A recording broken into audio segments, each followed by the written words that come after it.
Happy Thursday. Hope you're having a great week. Nathan Moldenhauer here with you again, one of the pastors at Shepherd of the Hills Lutheran Church in Tucson, Arizona.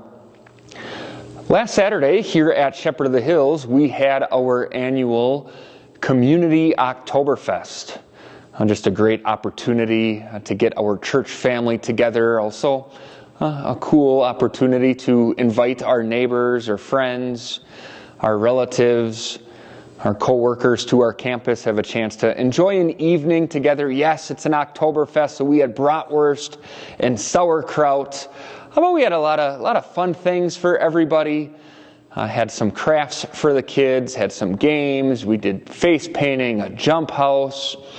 There was a coloring contest, too. There was a coloring page for the kids. It was just kind of a fall themed. It said Hello Fall, had some leaves on it, some pumpkins on it. And this one that I'm grabbing, this young lady who colored the coloring contest page, she put a really fitting Bible passage on the top of it. Kind of came to mind for fall for her, but it's a wonderful, beautiful passage, a reminder that we all need from Isaiah chapter 40, verse 8. She shared it on the top of the coloring contest page, and I thought that I would share it with you. It's Isaiah 40, verse 8. The grass withers, the flowers fall, but the word of our God stands forever. The word of our God stand forever. Even here in Arizona, where maybe our seasons changes aren't quite as drastic in other places in the United States, but the mornings are cooler, the evenings are cooler, the hots aren't quite as extreme because of the dry temperature during fall. We get a drastic difference from the morning to the middle of the afternoon. But maybe you grab that coat in the morning out the door, and you're reminded, the seasons change. You look around, maybe the golf courses near your house, they reseeded because they need a different kind of grass to survive these winter months that are coming. But the grass withers, the flowers fall, the flowers fade, but there's something that does not change. The word of our God stands forever. Things in your life change, things around us change, probably more than just the seasons. Maybe it's health or relationships or the things in the world. And we need that reminder that the Word of God stands forever. There's another reason that passage on the top of the page hit me this week, especially today on Thursday as I share this devotion with you.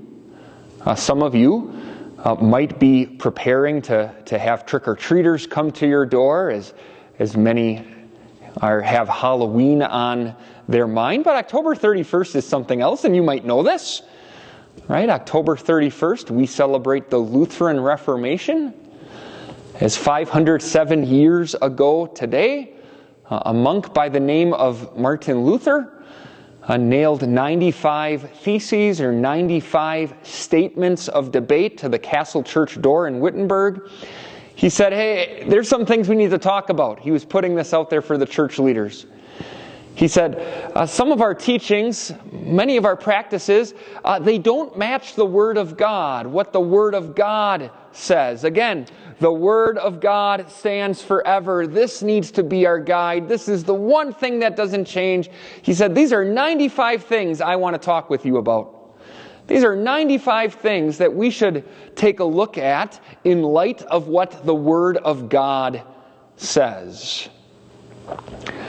4 years after the Reformation, starting in 1521, really clearly in 1522, but then even after that, there's a bit of a mantra or a motto that the Lutheran reformers kind of adopted to keep their goal in mind as they kept pointing to the Word of God. It was the Latin phrase, verbum Domini minet in aeternum, where they used 4 letters, VDMA, verbum Domini minet in aeternum, which simply means The word of the Lord remains or endures forever.